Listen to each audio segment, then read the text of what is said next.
ती विशेषतः कीटकनाशकांचे पैसे भरणे किती भरायचे या संदर्भात होती।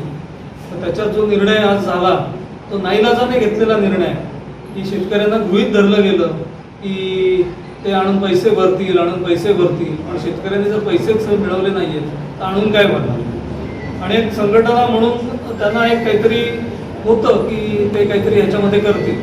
तर आता शेतकऱ्यांनी जर आता पैसे दिले नाही त्यांचे तर हे लोक काय करणार आहेत? हे लोक यांना न्यायालयात घेसतील, कोर्टात घेसतील आणि त्यांना जेलवारी घडवतील। म्हणजे त्यांना हेच अपेक्षित आहे, हे याच्यातून दिसतंय की जे शेकडो शेतकरी पैसे देऊ शकणार नाहीयेत कीटकनाशकांचे ते त्यांना ह्यांना जेलमध्ये घालण्याचे त्यांचे एकंदर प्लॅन दिसत आहेत। ज्या पद्धतीने त्यांनी शेतकऱ्यांशी संवाद साधलेला नाहीये तर आता ते होणार आहे। आता शेवटी त्याला काय आता इलाजच नाही असं दिसतंय एकंदरीत।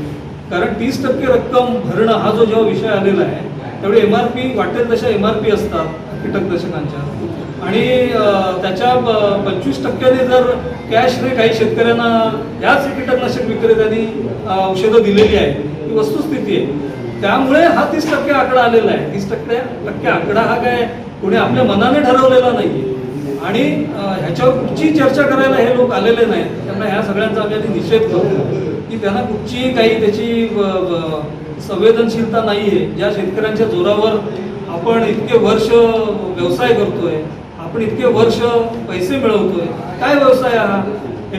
औषधं आणायची आणि डिस्ट्रीब्यूट करायची, हे स्वतः बनवतात का औषधं? स्वतः संशोधन करतात का? एक प्रकारचं ट्रेडिंग आहे, ही विक्री आहे आणि त्याच्यातून ते नफा आज कमवत आलेले आहे। ते शेतकऱ्यांसाठी सोडायला त्यांना जरा सुद्धा काही वाटत नाहीये।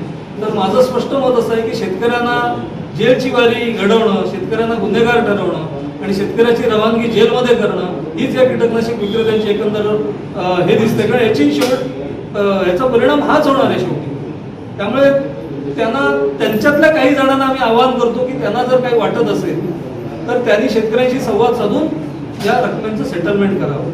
आणि राहिला दुसरा विषय की नुकसान भरपाई 22,000 काय 500-200 जी आहे ती क्रूर चेष्टा आहे अक्षरशः। त्याच्यापेक्षा सरकारने ती दिली नसती तर जास्त बरं झालं असतं। आम्ही म्हटलं असतं की ठीक आहे आम्हाला मिळाली नाही तर ही 22,500 काय मी व्यक्तिशः सांगतो की मला हे 22,500 अजिबात नको।